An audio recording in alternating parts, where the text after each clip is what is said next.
He is the pastor of the Discovery Bay Church of United Churches in St. Anne. Of course, we are in the eighth stop of the Isle of Summer campaign, and St. Anne has the distinction of being numero ocho, and they have ocho Rios. But we are with Pastor Delroy Johnson. Good afternoon, Rev. How are you doing? Good afternoon, Pastor Dean. I'm fine, thanks. And how are you? I am doing well. All right. So this is how we normally get things going. Well, firstly, let me find out from you, how is the weather? I see the curtains moving behind you. So I know there's a lot of wind. That's an indication of the wind. So we are getting wind and rain, intermittent, not consistent. But it's lovely weather. It's nothing to complain about. Well, for you, I'm happy you have no complaints. Someone somewhere is complaining right now, but I tell you, the variety of life, isn't it? Now, Pastor Johnson, tell us about your upbringing, how life was for you as a child. What was the experiences like? Well, I grew up in rural Jamaica, Carty Hill, in James Hill and Clarendon. As a child, I enjoyed my childhood. I enjoyed every aspect of being in a rural community. I enjoyed the river. I enjoyed just being a boy, climbing trees, shooting birds, picking mangoes. I enjoyed shooting birds with what? With what? With what? Catapult or slingshot. What you say? So what kind of rubber you use? There's always a debate on which rubber to use. Which rubber you use? Well, we generally sometimes would use the tube of a old bicycle tire. Okay. You didn't get the cheese rubber.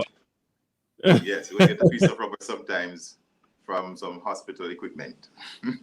Okay. All right. Cool. So you did all of that. What else you did as a child?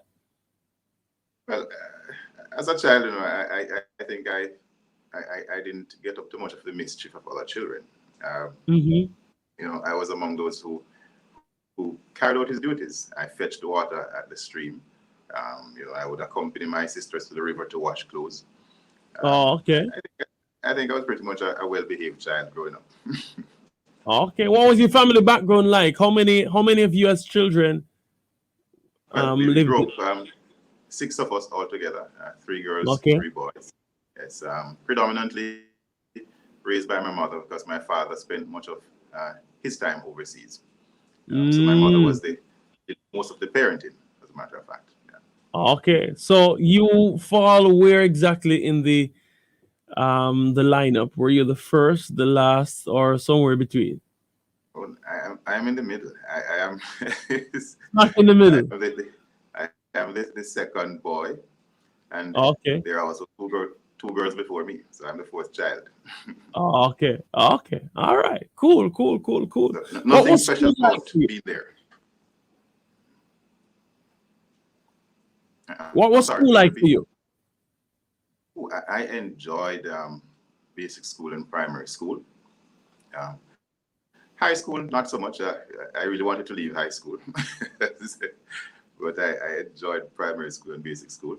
I did love my high school, but I couldn't wait to finish high school because it just felt like it was too long. Too long? Also, what were you eager to go and do? Well, honestly, I at that stage I was thinking about pursuing a career in business. That was just my joy and passion at the time. I really had a passion just to do business. Okay, any particular business venture?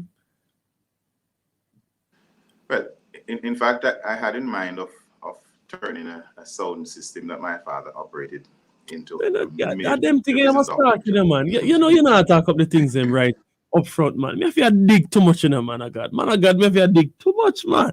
So you wanted to be a selector, run sound system. Well, not only to select, but to make it into a major business. Because Okay. I enjoyed music and I wanted to share it in a way that we could also make a name for ourselves as a family and to make some good Oh, money. okay. Okay. Oh, interesting, interesting, interesting. So you had that mind to, capitalize on the materials that you had access to, the resources you had access to make it into something, and the music, the pull of music, was drawing you. Any particular, well, I know the genre would have been dancehall or reggae at the time, but any particular artist that were drawn to at that time? In my early teens, at that time, I was a big fan of Beanie Man, Bush Okay, Banton, and yeah. yes, Bounty Killer, Praga Benz, Uh-huh. a number of them. Number of them. Oh, interesting. So you'd have been a selector. Yes, Funny enough, I, funny enough, I kind of loved doing that as well. I'm not sure if the listeners hear it in my in my delivery at times, but I was really fond of doing that.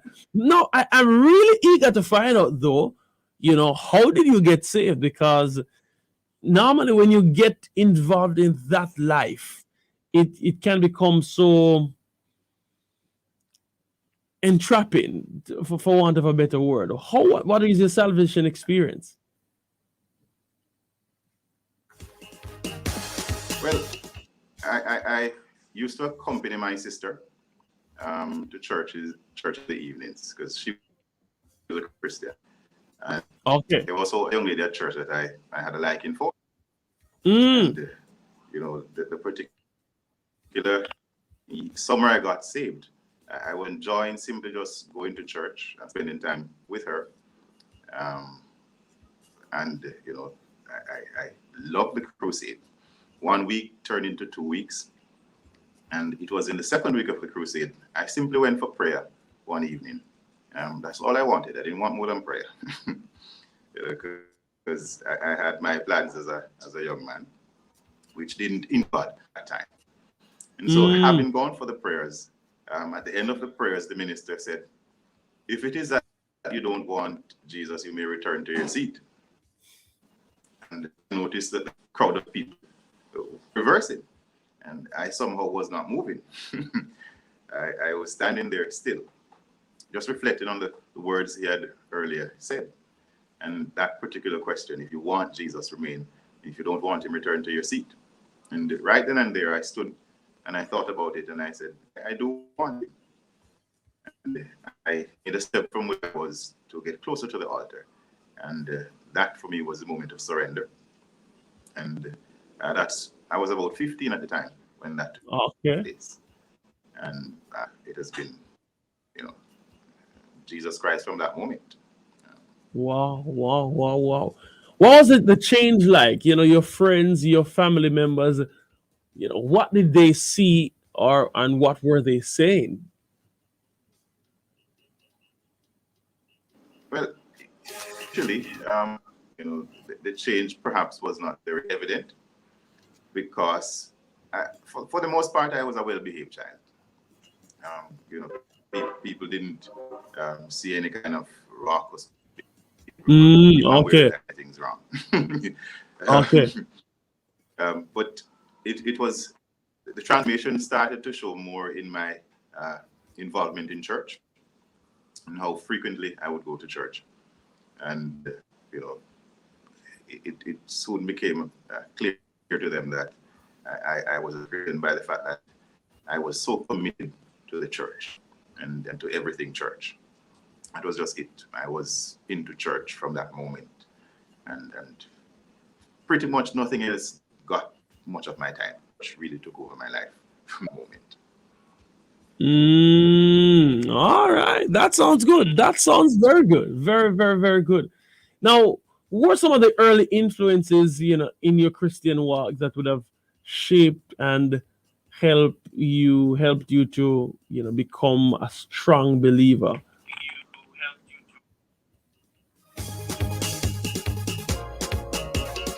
I I remember an elderly lady we used to call her Auntie Mrs. She was one of the very faithful members of the church in Cartier.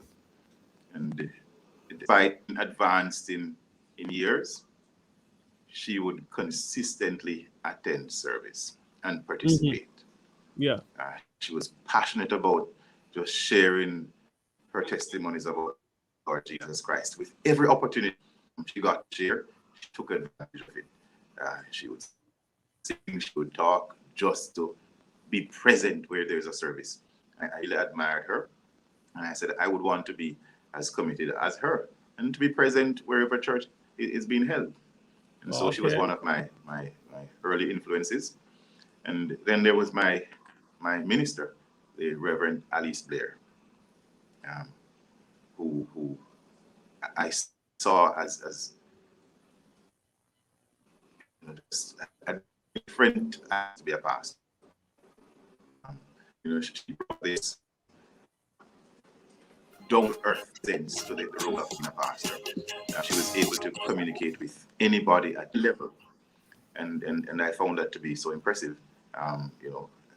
Because prior to knowing her, I never saw the pastoral presence in that light as Reverend Blair demonstrated it.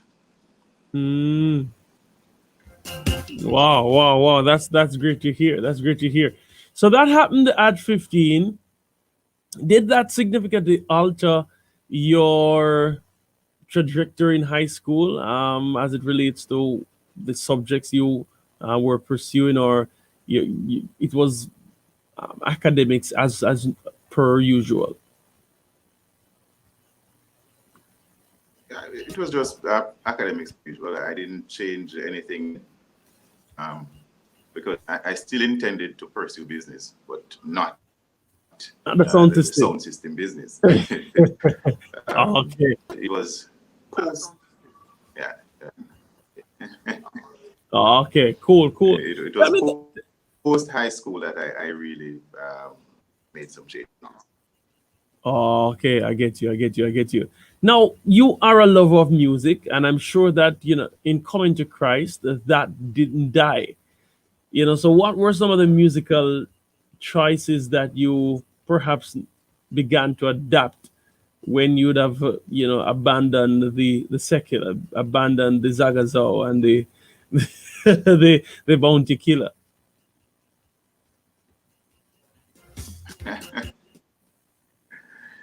Well, the truth is, despite coming to Christ, I still had hunger and a thirst for making music. I yearned for it. I wanted it. And at that time, there weren't many doing reggae and dance or gospel. So I remember I actually sat in church, and I was looking, and I loved the words, but I hated the melodies and the tunes. Yeah. I would enjoy the words and the theme of the hymns. And so I tried my best to see if I could convert it and to just add a reggae beat to it. Sometimes I tried a hip hop beat to some of the hymns. Wasn't always successful, but it offered a little more interest. Because I just could not sometimes contend with the melodies and tunes of the hymns. Okay. So it was predominantly a hymn culture at your church. When more gospel reggae, as we know it, dancehall, came on the stream, who were some of the artists that you latched onto right then?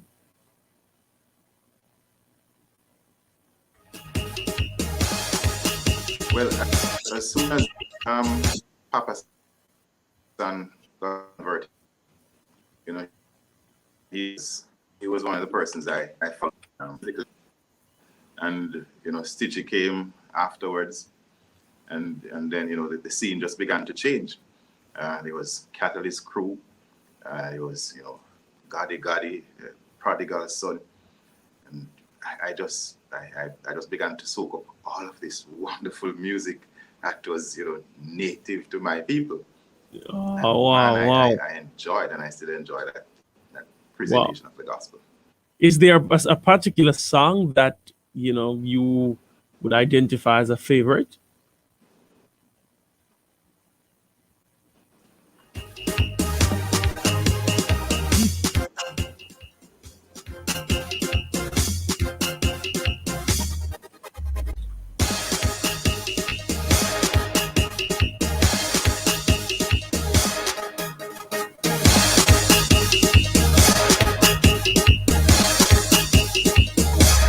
We're with Pastor Delroy Johnson of the Discovery Bay Charge of United Churches in St. Anne, and we are behind the pulpit.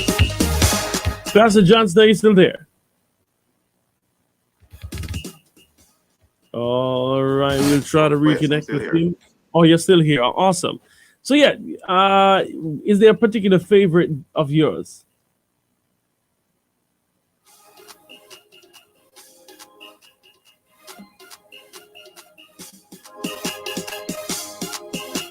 Sorry, please repeat.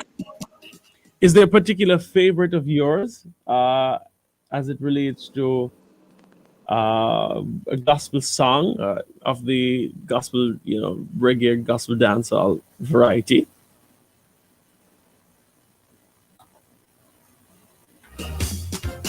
Or are we having some problems?